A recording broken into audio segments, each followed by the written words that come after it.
I'll show you in the fastest way how you can make $10,000 with meme coins. Now, basically, we're going to be using something called a chart, right? Now, for example, here, I'm going to search for an example meme coin. I think a popular one that used to be really powerful is called Hawktua here. See? So you can see, now if I turned it to all here, you can see it used to be really, really expensive, right? It used to be really, really expensive, but then the market price dropped. Now, this is the basis of how we're going to be rich from meme coins, right? Basically, what you will do is that you're going to buy low, right? So this is a market cap, right? It was high, but there was a point that it was low here. Let me show you. See, there you go. It was at a point low, right?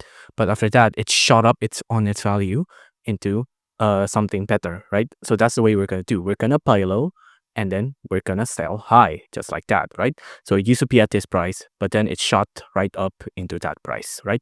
So that's how we can get rich and how we can make $10,000. Now, how do we predict the price drop and the price spike, right? How do we do that? Basically, we need insider information. And the way you can get insider information is that you need to be active in the community for crypto and all of those stuff, right? Because by then you'll know what's gonna drop and when you're gonna buy and when you should sell. If you enjoyed this video, please do consider liking and subscribing.